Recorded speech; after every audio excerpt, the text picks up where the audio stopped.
পরম পিতা, তোমার ধন্যবাদ করি।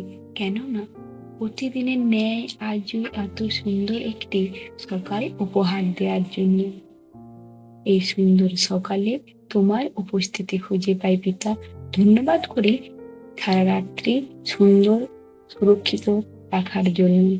এই সুন্দর সকালে আমি নিজেকে এবং যে সকল সন্তানেরা তোমার এই প্রার্থনা শ্রবণ করছে সকলকে তোমার চরণতলে জ্ঞাত করলাম। সকলের ভার তুমি নাও, সকলকে স্পর্শ করো, তাদের মন ফিরাও ও তোমার পবিত্র আত্মায় ভর করো। আর পিতা, যে সকল সন্তানেরা তোমার এই প্রার্থনা শ্রবণ করছে, আমি জানি না তাদের জীবনে কি সমস্যা, কি আছে বা না আছে, তুমি জানো, তুমি অন্তর্যামী। তাদের সকল সমস্যা, দুঃখ, কষ্ট, রোগ ব্যাধি সকল কিছু তোমার পথে সুন্দর করো পিতা। কেননা তুমি তো সর্বশক্তিমান ঈশ্বর, পরম পিতা, পরমেশ্বর, সাহায্যকারী, জীবন্ত ঈশ্বর।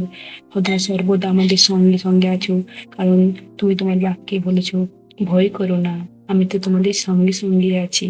আমি জানি পিতা, এই প্রার্থনা শ্রবণ করলে, উত্তর দিলে, এই প্রার্থনা যিশুর নাম হইতে চাইলাম, আমেন। এবার আসা যাক বাক্যে।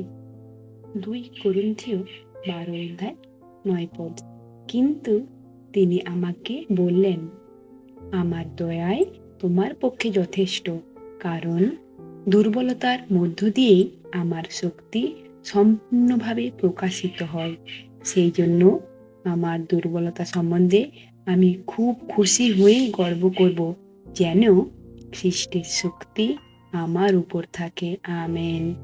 তাই বলি, হে আমার ভাই বোনেরা, তোমরা ভয় করো না যারা নিজেদেরকে দুর্বল ভাবো, কারণ এখানে তো পিতা তার বাকি কথাই দিয়েছেন, যারা দুর্বল তাদের সঙ্গে আমি আছি, তাদেরকে শক্তি আমি দেব, আর আমার শক্তি তাদের মধ্যেই প্রকাশিত হবে।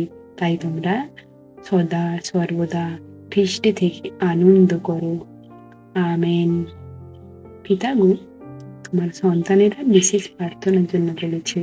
প্রথম সন্তান সুমিত্রা সে, পিতা, তার ছেলে খুবই অসুস্থ, তাকে সম্পূর্ণ সুস্থ করার ভার তোমার উপর দিলাম পিতা। পিতা, সে খুবই ছোট, সে যেমন আর বাকি তোমার ছোট সন্তানদের মতন সুস্থ সুন্দরভাবে এই পৃথিবীতে খেলাধুলা করে ঘুরে বেড়ায় পিতা। তুমি একমাত্র পারো তোমার পর্ষে তাকে সুস্থ সুন্দর করতে, সম্পূর্ণ সুস্থ করতে। তাই সেই ভার তোমার উপর তুলে দিলাম পিতা। আর পিতা, তোমার আর 2 সন্তান চক্রধর ঘোষ, সুশীলা ঘোষ, তাদেরকেও সম্পূর্ণ সুস্থ করার ভার তোমার উপর তুলে দিলাম। আমি জানি পিতা, প্রার্থনা শ্রবণ করলে, উত্তর দিলে, এই প্রার্থনা যিশুর নাম হইতে চাইলাম, আমেন।